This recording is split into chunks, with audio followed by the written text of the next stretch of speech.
Hey guys, welcome back to our channel, and in today's video we will be talking about why me and Jamal don't have any kids yet, if we want to have kids, if we've been trying over the years, and all that good stuff. So make sure you watch the video until the end. Hit the post notification bell so that you're notified every time we post another video, and hope you guys enjoy. Okay, so me and her met at work back in 2014, October 2014, but I don't really want to talk about all that. We just want to get into the pregnancy. So we first found out that she was pregnant on my birthday in 2015, September 2015. So I was leaving the next day to go to trucking school. So we was excited. I wanted a boy because we wasn't trying or anything, but I wanted a boy when we first found out. So I was kind of like excited because I was like, yeah, this is going to be my boy. She was excited. She just wanted a child. It was her first pregnancy, so she was like through the roof with it. And I was leaving the next day, like I said. So I left the next day. I went to school. I came back. And when I came back, we went to the doctors. I went out for like 11 or 12 days. And then right after that, I came home. I remember I came home like on some, like, yeah, I need to go home. And when I came home, we went to the doctors. But when we went to the doctors, we got in there. They did the ultrasound. She was like 6 weeks. 6 weeks and some change. And when the doctors did the ultrasound, they found like just a yolk. They didn't find a baby in there. Yolk sac. They just found a yolk. They just found the yolk sac. Yeah, it was no baby in there. So what the doctors ended up telling her was like, yo, like it's no baby in there. It's no heartbeat or anything. So like in a few days, once your body rejects the pregnancy, you're gonna have a miscarriage. So she ended up having a miscarriage like a few days after that. I was back on the road at that point because I just came home to go to the appointment with her. So I was back on the road at that point. I remember one day she called me and she was just like crying hysterically, and she was telling me like, yeah, she's having a miscarriage. So it was like nothing that I could really do at the time. Like I couldn't be there. I wanted to be there, but I couldn't be there at the time, obviously, because I was back on the road driving. So right after that happened, I was going to be over the road for like a year, because coming out of school, you had to go over the road for like a year before you came back local. So with that being and everything that she was going through and stuff like that, she ended up going, I told her, I was like, hey, if you want, you could quit your job and then come on the road with me for that year. And then after that year, we'll just figure out something and come back local. So she came on the road with me. It was like in November she came. And we was driving from November, December. And then the 1st of January, 2016, I still remember like yesterday, we was, and she started, I don't want it to be too much information or whatever, but she started like, We thought that I came on my period. Yeah, it was that time of the month. It was on the 1st. And the period lasted longer than usual. It lasted from the 1st all the way up until the 10th. So I was just like, that right there was alarming because my period's never been like that. So we automatically assumed, well, he did anyway, that I was already pregnant. That's what I thought at first. And then I was just keeping track of it.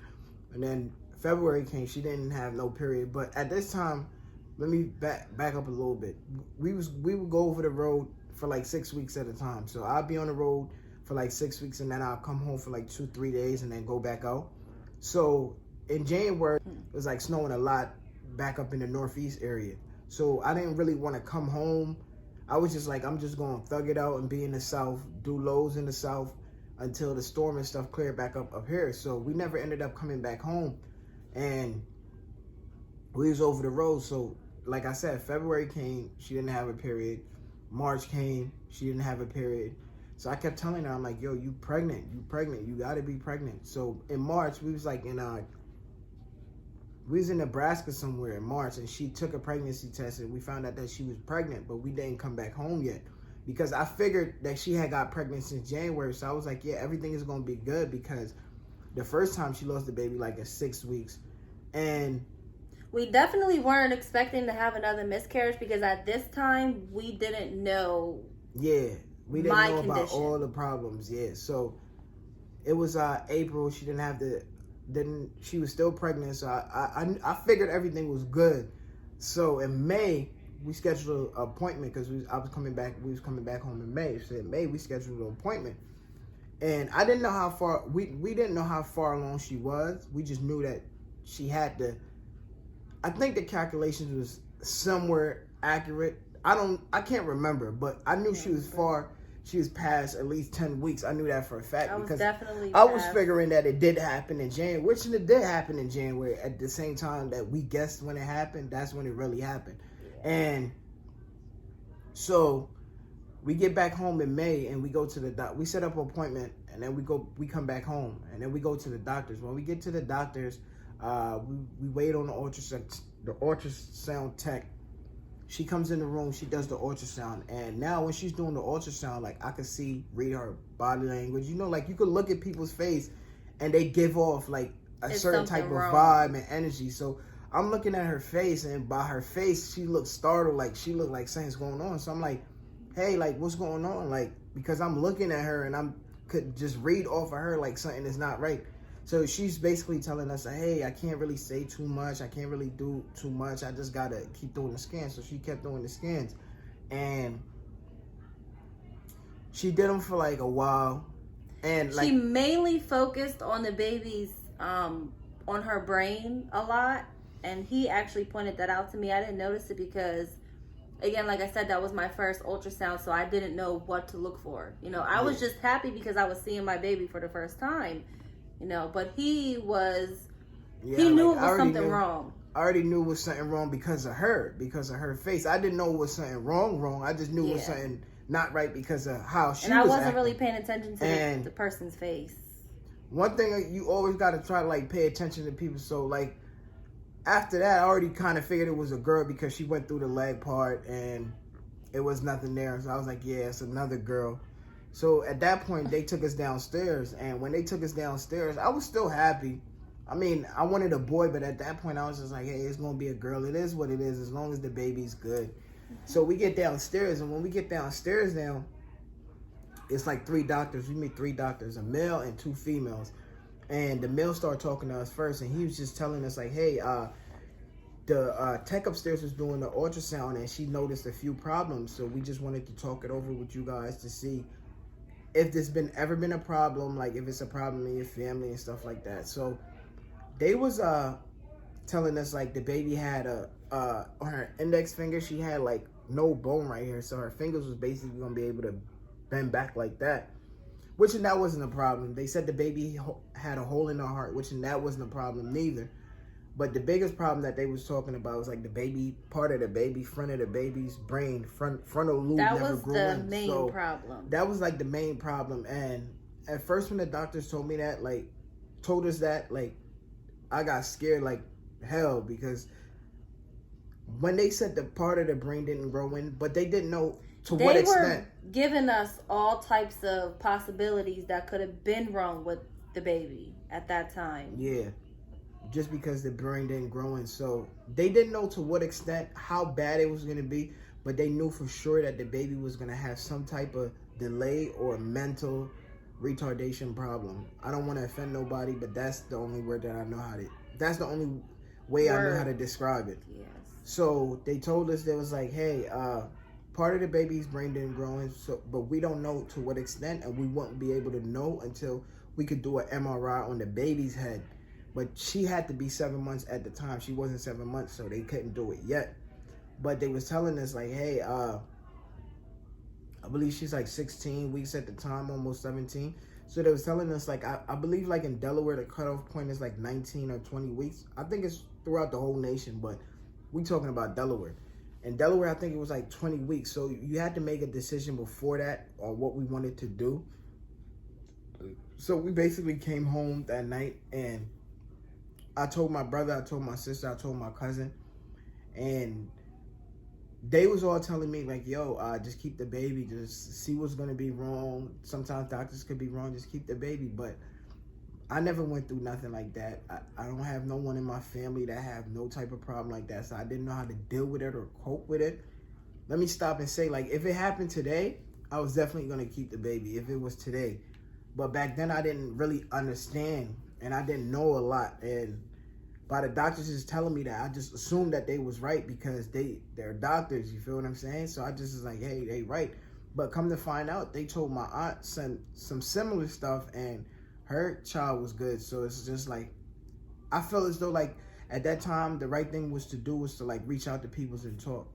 But you know, sometimes people don't like reaching out to people and talk. They just like, we just like to make decisions on our own without even thinking about it. So fast forward, we just went ahead and did that. And she went in the next day. They did the procedure. They did a DNA. And after that, it was like a bummer. But before they did the DNA, they did something called an amniocentesis test. And the amniocentesis test is they take like this thin ass needle and they put it like basically an amniocentesis is they take this long needle, it's about, I want to say that long, and they stick it right, I guess like right in your belly button. Yeah, they stick it somewhere around there. And they take some of the fluid from the out. sac. They take some of the fluids out from the sac and send it to get tested to see anything that's wrong with the baby. Yeah. So they did the amniocentesis test, but the results wasn't going to come back for like 2 weeks. So we ended up doing the procedure, the DNA, like I said, to where they removed the baby from her and stuff like that. And fast forward to 2 weeks, the test came back. When the test came back, they said that it was definitely a abnormal chromosome issue with the baby.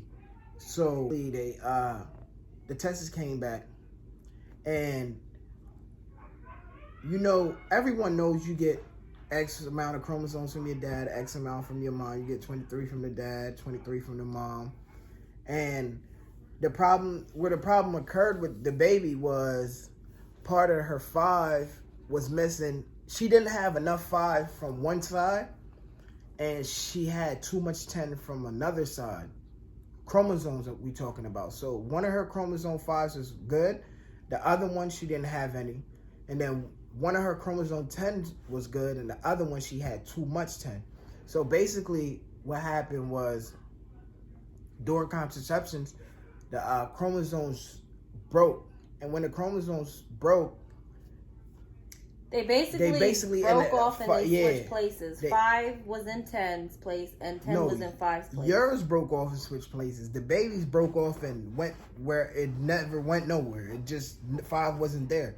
But the baby had too much 10, which I think it did probably break off, and the 5 went to the 10, but it didn't. Like with her condition, she got a translocation, a balanced translocation, and we're going to get to that in the next video. We'll talk about that in another video. But the baby didn't have enough 5 chromosome and not enough 10 chromosomes, so that wasn't compatible with life. So if it's not compatible with life, but sometimes the babies do live. And I remember growing up and going to school, and I remember they had like this special hallway for kids that had like problems, and that's what I was thinking about when the genetic counselor first explained it to us. And she was explaining the different stuff that could happen and stuff like that. So we had got the test back, and they wanted to know like which one of us was the carriers of it, because they wanted to know if it was genetics or it just happened, because sometimes it just happened. So we did the test, me and her, and it came back. Mine was normal, and hers came back that part of 5 switched with 10, but nothing got added or nothing got deleted. So that's why she's regular. Like, I don't want to say regular, but no. I don't want nobody to, I'm gonna leave it. I don't want nobody to shun me for saying that, but that's the only way I know how to explain it.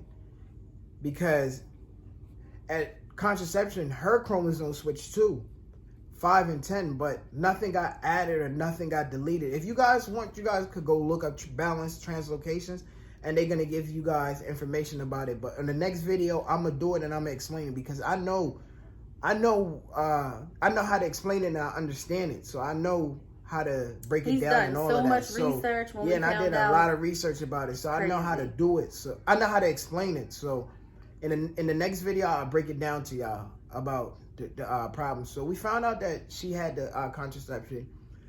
at contraception that her chromosome switched, but she's fine, as you can see, like us. The problem is with her, when she try to have kids, that's when you're gonna know that you have the problem, because a lot of people, believe it or not, a lot of people have it, but you'll never find out until you try to start having kids.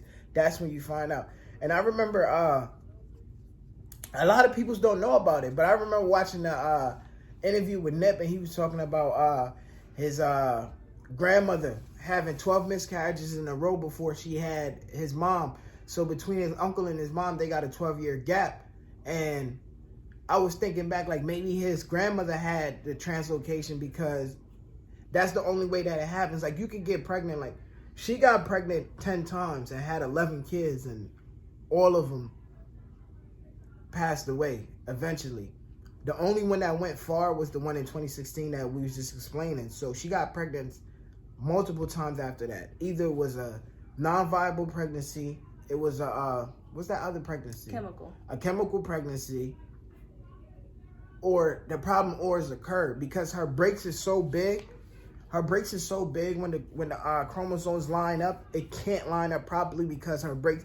Like people's that their breaks is small, they tend to have normal kids, because normal kids in the sense of chromosomes, they tend to have normal kids because their breaks is not so big, so it can line up. Or they'll have kids that's like them with that's a carrier. Like she can have kids. So it's two types of ways that we can have kids and the kids be normal. The first way is like me, where all the chromosomes is normal. The second way is like her, where the chromosomes switch but nothing gets added or nothing gets deleted. Because it's basically like, you don't even know how lucky you are to be here today. Like honestly, like when I started learning about that chromosome stuff and I started looking in and going into it deep, I started to figure out like, yo, people's is really lucky to be here.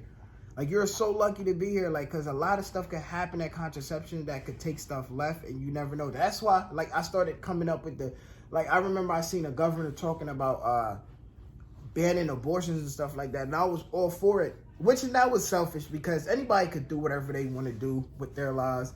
If you feel as though like you're not ready for a child, you could go ahead and have an abortion if you want to, or if you choose to. That's on you. But at the time, I was just being selfish because I was emotional with all the stuff that I found out and stuff like that. But anyways, in the next video, we're going to break down the chromosomes and all that and stuff like that. And we're going to get we're going to get more in details with a few other pregnancies that she had. But she had a few pregnancies after that. Throughout the years, we found out she had pregnancies. We always would get happy and then go to the doctors. It's like the weirdest shit ever. It's like, we'll find out today, we'll be happy as hell, we'll go to the doctors and we'll see a heartbeat, perfect heartbeat and everything. The baby will be like 6 weeks and stuff like that. And then we'll go back to the doctors the next time and it'll be no heartbeat. And it's so crazy. That's how fast it happens. Yeah, it's so crazy because like sometimes like when she get pregnant, we get overhyped. So we go to like this different hospital where they'll do like, if you go to that hospital, they'll see you right now. They'll do all the stuff with the baby. So we usually go to that hospital first and get tests done and stuff like that. Get to see the baby, come home happy and stuff like that. And then we'll go to her regular doctor like a week later, 2 days later, and then it will be no heartbeat. I don't know how it happens like that, but it happens like that. And this balanced translocation, guys, is very frustrating. And if you're going through it, you understand what I'm talking about. Yeah, so like a lot of people's like, if you notice, like usually if you have 2 miscarriages back to back, anyways, they do run the tests. But sometimes you have to have multiple miscarriages, more than 2, in order for you to get that test done, or for them to even be alarmed that the condition is with you. Yeah, because a lot of people's gonna have like 2 miscarriages and have a child, and have 2 miscarriages and have a child. Because it's common. You never know. Like it happens. Yeah, so in the next video we're gonna be getting into the balanced translocation, and he will be explaining it more because he knows about it more. Deeper depth.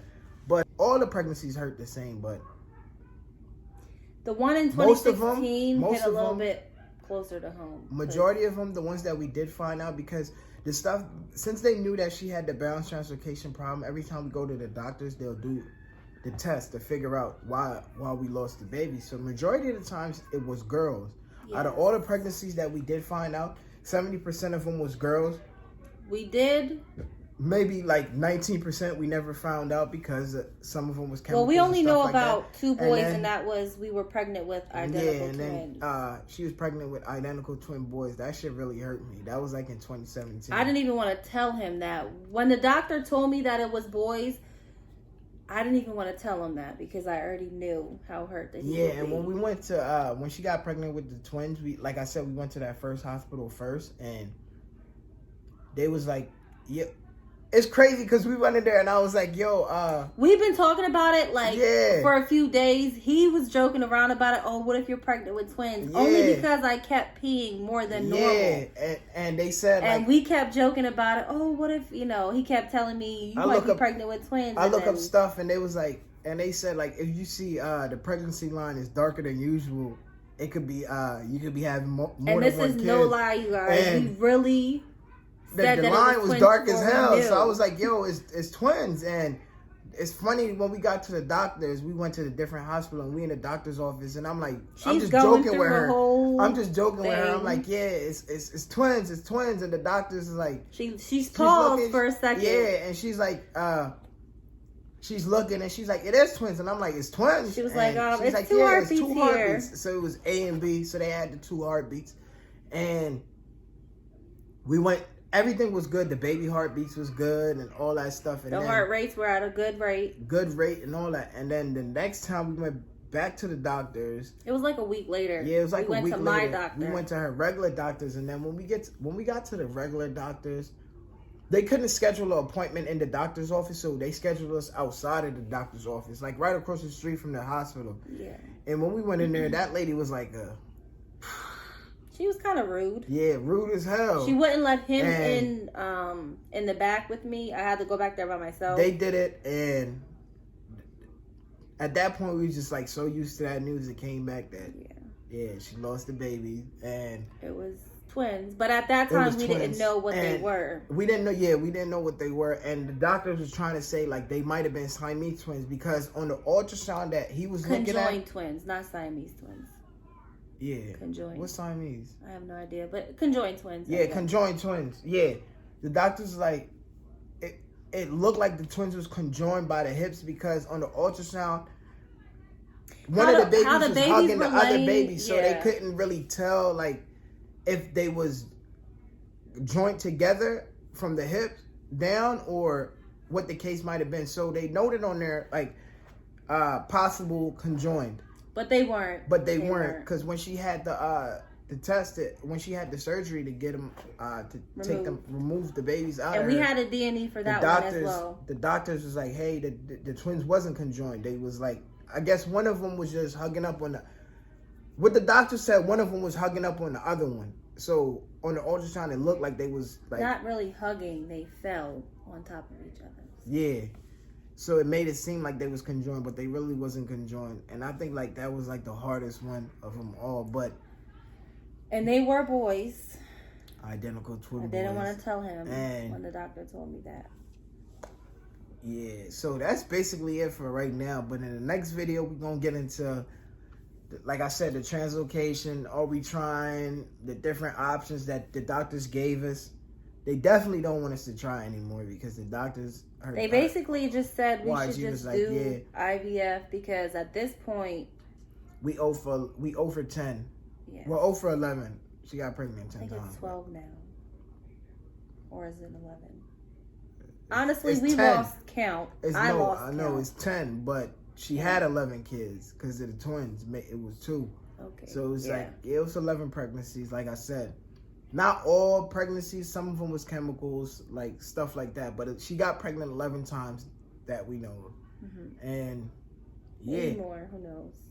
Yeah, it could be possibly more, but that's it for this video. A few times more. That's it for this video. In the next video, we're gonna be breaking down what balanced translocation is, what it really is, how it affects you when it comes to having kids. It doesn't really affect you in your lifetime period, unless you're trying to have kids. But like, if you wanted to live a regular life, you can live a regular life. You have a regular life. And for those of you guys that are going through what I go through, who experience balanced translocation, don't be afraid to reach out to us and just talk about your experience. Yeah. Because it helps. It does help to talk about it. So that's it for this video. We're going to catch y'all on the next video. We're probably going to record the next video tomorrow and post it up there. Because we want to, it's like a series that we want to do about the pregnancy journey up with her. So tomorrow we're going to upload the other video about what exactly translocation is. And then we're going to do a video on what steps we're taking for to have kids and stuff like that. So that's it for this video. We're going to catch y'all next time.